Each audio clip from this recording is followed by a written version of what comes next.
अस्सलाम वालेकुम my YouTube family, कैसे हैं आप सब। उम्मीद है आप सब खैरियत से होंगे। तो आज मैं आपके साथ ईद डे 2 का जो व्लॉग है वो शेयर करने लगी हूँ। उसमें मैंने दावत रखी हुई थी इरफान के बड़े भाई की, अपने हस्बैंड के बड़े भाई की। तो बस उसी से रिलेटेड जितनी डिशेस हैं वो मैं आज आपके साथ शेयर करने जा रही हूँ। तो सबसे पहले मैंने यहाँ पे सीख कबाब का जो मसाला था वो मैंने तैयार कर लिया था, और मैं ये तकरीबन मैंने दोपहर में ही सब कुछ तैयारी स्टार्ट कर दी थी।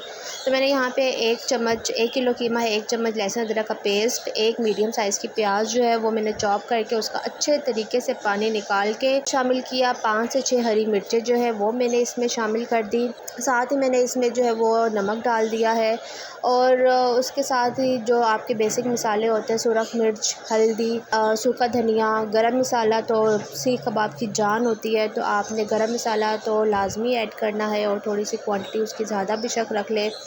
सूखा धनिया मैंने यहाँ पे हर चीज़ जो है वो 1 टीस्पून या हाफ़ टेबल स्पून कह लें मैंने डाल दी थी। यहाँ पे थोड़ी सी दड़ी मिर्च जो है वो मैंने 1 टीस्पून ही यूज़ की थी। वैसे मैं अक्सर अंदाज़े से ही चीज़ें डाल देती हूँ, लेकिन आप लोगों के लिए मैं बता रही हूँ कि क्वांटिटी बता रही हूँ कि इतनी इतनी चीज़ें मैंने शामिल की थी। यहाँ पे भुना हुआ कुटा हुआ ज़ीरा है वो मैंने इसमें शामिल कर दिया है।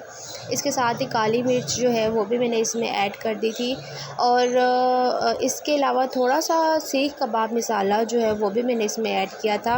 अगर आप चाहें तो आप बेशक ना करें, तो मेरे पास पड़ा हुआ था, मैंने उसमें हाफ़ चम्मच जो है वो सीख कबाब मसाला भी शामिल कर लिया था। तो बस यहाँ पे मैं इसको अच्छे तरीके से मिक्स कर रही थी। आपने बहुत बहुत बहुत अच्छे तरीके से इसको मिक्स करना है, और इसको गूंदना है, बाकायदा तौर पे इसको गूंदना है। अगर आप इसको अच्छे से गूंदेंगे तो आपके जो कबाब है वो बहुत, यहाँ पे मैं वो सीख कबाब मसाला डाल रही थी। अच्छा, यहाँ पे मैं बता रही थी आपको कि कबाब बहुत ही सॉफ्ट बनते हैं अगर आप इसको अच्छे से गूंदेंगे।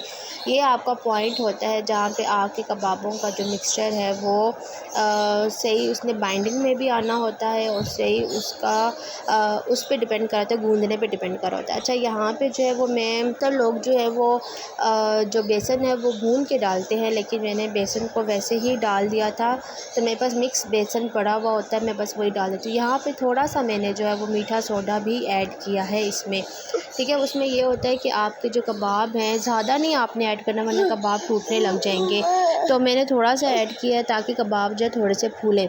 अगर आप ना करना चाहें तो इसका कोई इतना मुझे इफ़ेक्ट नज़र नहीं है, मैंने फ़र्स्ट टाइम ही ऐड किया था। तो अगर आप नहीं भी करते तब भी इसका कोई इतना फ़र्क नहीं पड़ता, ठीक है। अच्छा, उसके बाद जो है वो मैं तैयारी में लग गई थी। मैंने उसमें ना उसमें मैंने बेसन भी डाला था, लेकिन शायद वो मेरे से क्लिप मिस हो गया। अच्छा, उसके बाद जो है वो मैंने अपने स्टेक्स बनाने थे और साथ सॉस बनानी थी, साथ में बनाई थी फ्राइड राइस बना रही थी। तो मैं उसके लिए स्टेक्स, ये बीफ था मेरे पास और मैं बीफ के स्टेक्स बनाई थी। इसमें मैंने क्या किया है कि बीफ के छोटे छोटे पतले पतले से जो है वो मैंने पीसेस कर लिए हैं, और जो उसकी चर्बी थी या जो उसका एक्स्ट्रा फ़ैट होता है वो मैंने रिमूव कर दिया था, और साथ ही मैंने छोटे छोटे इसके जो पीसेस हैं वो बारीक बारीक करना स्टार्ट कर दिए थे। क्योंकि जब आपके पास गोश्त होता है आपको नहीं पता होता कौन सा, वैसे कहते हैं अंडरलाइन का जो गोश्त है वो इसमें डालना चाहिए। तो आपका अगर आपके पास कोई सा भी गोश्त है तो ये आप जुगाड़ लगा सकते हैं। अच्छा, यहाँ पे मैंने जो है वो इसमें मीट टेंडराइज़र ऐड किया है, वही ग्रीन पपाया जो मेरे पास पड़ा हुआ है, बहुत अच्छा है वो। मैंने उसमें थोड़ा सा पानी डाला, 1 चम्मच मीट टेंडराइज़र डाला और वो डाल दिया, और इसमें कोई भी मसाले नहीं जाते, सिर्फ नमक और काली मिर्च जाती है। मैंने थोड़ा सा लहसुन अदरक का पेस्ट भी जो है वो इसमें शामिल कर दिया था। तो बस मैंने सारे मसाले लगा के इसको मैरिनेट करके रख दिया था, और इसको मैरिनेट आप तकरीबन 2 घंटे के लिए लाजमी करें, तब आपके सही अच्छे से टेंडर होंगे, ठीक है। तो बस यहाँ पे मैंने इसको मैरिनेट कर दिया था। बस साथ ही साथ मैं सारे ही काम लगी हुई थी, और यहाँ पे मैंने 1 लीटर दूध ले लिया था, और इसमें मैंने जो है लजीज़ा खीर मिक्स के पैकेट 2 डाल दिए थे। वो एक डब्बे में से 2 ही निकलते हैं, तो बस मैंने वो डाल दिए थे। इतना मेरे पास टाइम नहीं था, वरना मैं मीठा कोई और बनाती, मैंगो डिलाइट का मेरा दिल था कि मैं वो बनाती, लेकिन टाइम नहीं था। टाइम शॉर्टेज होने की वजह से मैंने लजीज़ा खीर मिक्स का पैकेट ही डाल दिया था। चाहे दूसरी तरफ ही बस स्पीड में सारे काम लगी हुई थी। दूसरी तरफ मैंने जो है वो बनाना था मटन, कढ़ाई बनानी थी, तो मैंने प्याज जो है वो चॉप कर लिए थे। प्याज़ों को जैसे ही थोड़ा सा कलर आना शुरू हुआ, मैंने इसमें लहसुन अदरक का पेस्ट डाल दिया था। लहसुन अदरक का पेस्ट पहले नहीं डालना चाहिए क्योंकि वो पहले जल्दी ब्राउन हो जाता है, प्याज़ों को थोड़ा टाइम लगता है। तो प्याज थोड़ा सा ब्राउन होना शुरू हो जाए तब आप लहसुन अदरक का पेस्ट यूज़ करें। अच्छा, यहाँ पे लहसुन अदरक का पेस्ट डालने के बाद जो है वो मैंने इसमें मटन ऐड कर दिया था। मटन मेरा कुछ गोल बोटी में था, कुछ जो है वो हड्डी में था। वो इस तरीके से कढ़ाई जो है बहुत मज़े की बनती है। यहाँ पे साथ साथ जो है मैं अपनी खीर देख रही थी, क्योंकि खीर को भी साथ साथ आपने हिलाते जाना होता है, बिल्कुल भी नीचे नहीं लगने देना, वरना सारा जो टेस्ट है वो इसके अंदर आ जाता है।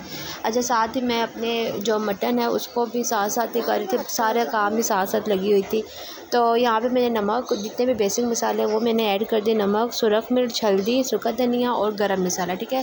ये सारे स्पाइसेस जो है वो मैंने इसमें ऐड कर दिए थे, और उसके बाद जो है वो मैंने इसे अच्छे से भून लिया था मसालों के साथ। इसको अच्छे से भूनना है ताकि मसालों का जो कच्चा टेस्ट है वो इसमें ना आए। और मसालों के साथ अच्छे से भूनने के बाद मैंने इसमें टमाटर ऐड कर दिए। तो टमाटर भी मैंने जो है वो ब्लेंड करके ऐड किए थे। और बस ये सारा आपने ग्रेवी का ख्याल करना होता है ताकि ग्रेवी आपकी स्मूथ बने। तो मैंने प्याज भी चॉप करके डाले थे, और जो टमाटर मेरे थे वो भी मैंने जो है वो ब्लेंड करके ही डाले थे। बस जैसे ही टमाटरों के साथ भी मैंने इसको थोड़ा सा पका लिया था। उसके बाद मैंने इसमें थोड़ा सा पानी लगा दिया था, और बस पानी आपने इतना ही लगाना है जिसमें आपका जो गोश्त है वो अच्छे से टेंडर हो जाए। बस यहाँ पे मैंने प्रेशर भी लगा दिया था। टाइम कम होने की वजह से सारे काम बस मैं जल्दी लगी हुई थी। अच्छा, यहाँ पे मेरा जो कीमा था वो मैंने फ्रिज में रख दिया था, और जैसे मैंने उसको बाहर निकाला फिर थोड़ा पानी लगा के मैंने उसको फिर अच्छे से नीट कर लिया था, गूँध लिया था। और मैंने आपको पहले ही बताया, गूँधना आपने बहुत अच्छे तरीके से, ताकि जो है वो बहुत नरम आपके जो कबाब है वो बने।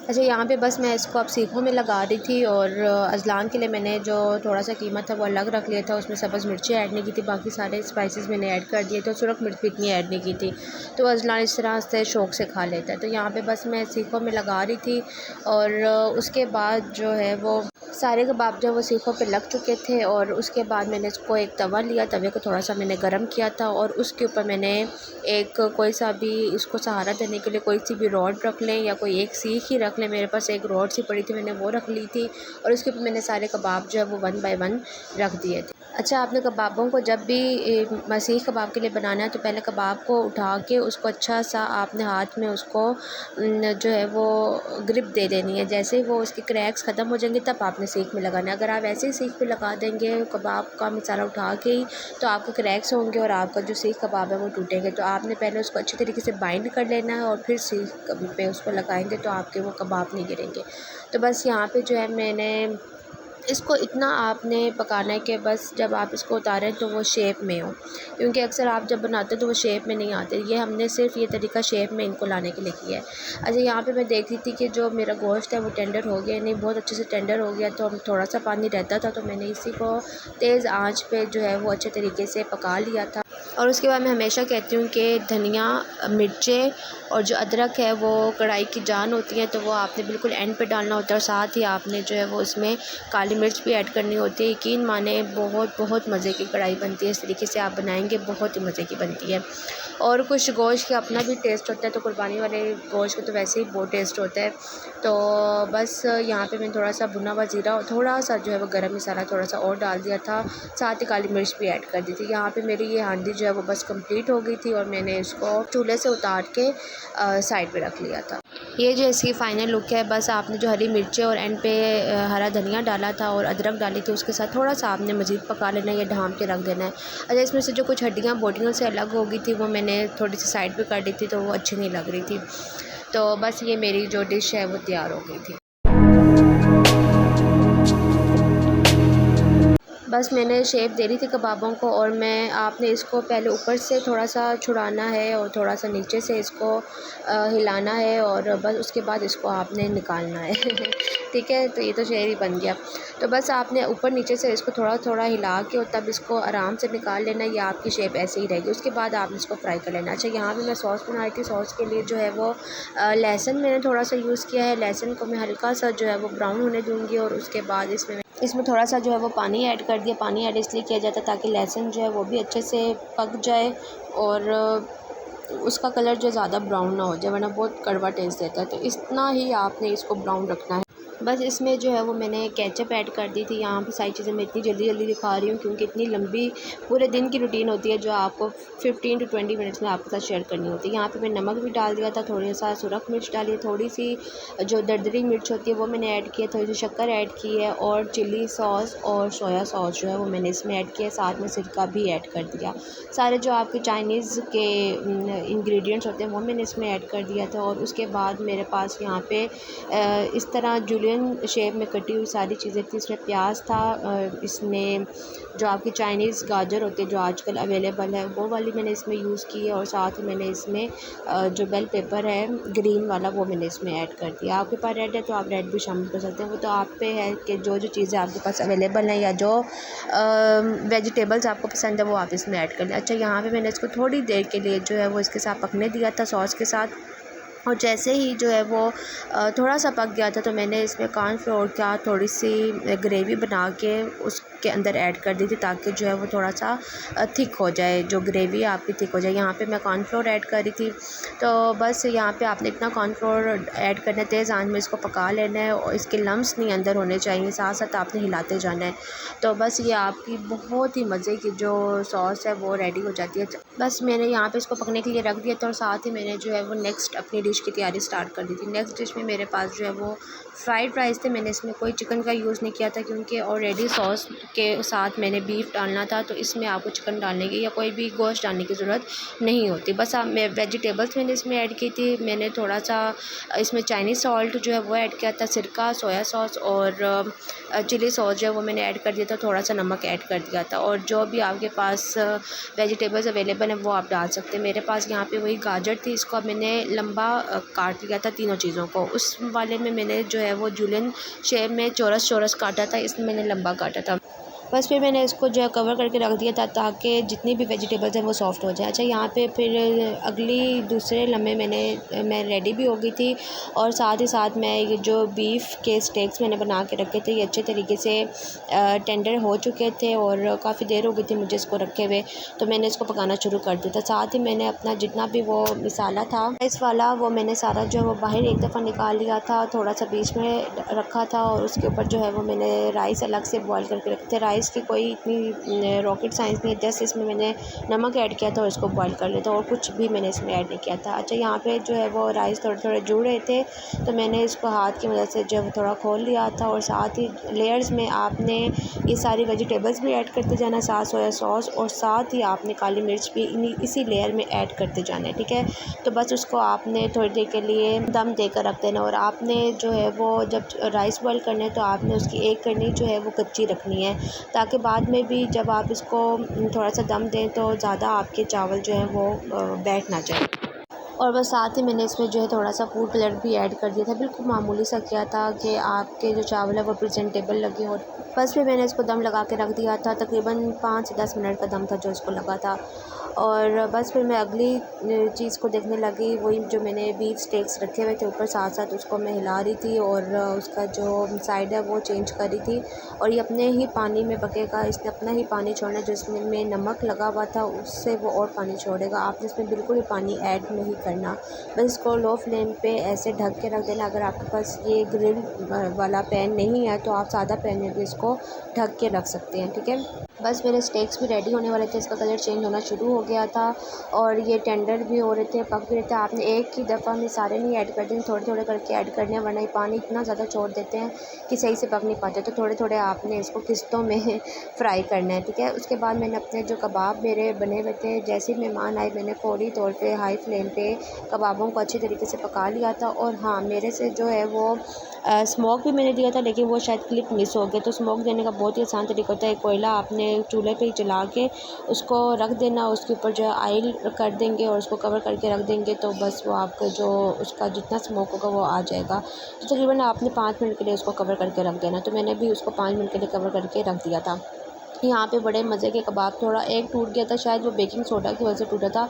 आप चाहें तो बेकिंग सोडा बेशक ना यूज़ कीजिएगा। तो बाकी कबाब तो बहुत ही अच्छे जूसी भी बने थे, बहुत सॉफ्ट भी बने थे, और बहुत ही मज़े का इनका टेस्ट आ रहा था। थोड़ा थोड़ा इसमें आपने ये भी ध्यान करना है कि इस कीमे में चर्बी लाजमी हो, चर्बी होगी तो वो आपका जो कबाब है बहुत मज़े का बनेगा, बिल्कुल सीख कबाब का जो टेस्ट होता है वो आएगा। तो आपका जो कीमा है वो चर्बी वाला मस्ट होना चाहिए।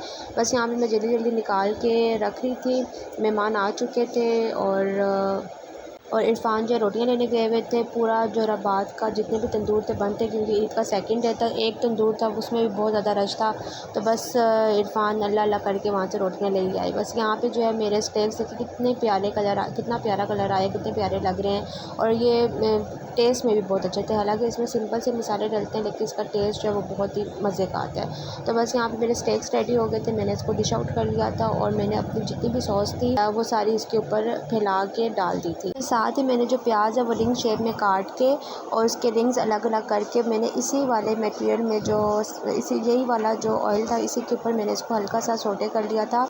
और इन प्याज़ों को मैंने कबाबों के ऊपर थोड़ा सा बंद गोभी थोड़ा सा काट के डाल दिया था, थोड़े से कबाब थोड़े से जो है वो अनियंस डाल दिए थे, और साथ ही मैंने इसमें थोड़ा सा धनिया भी ऐड कर दिया था।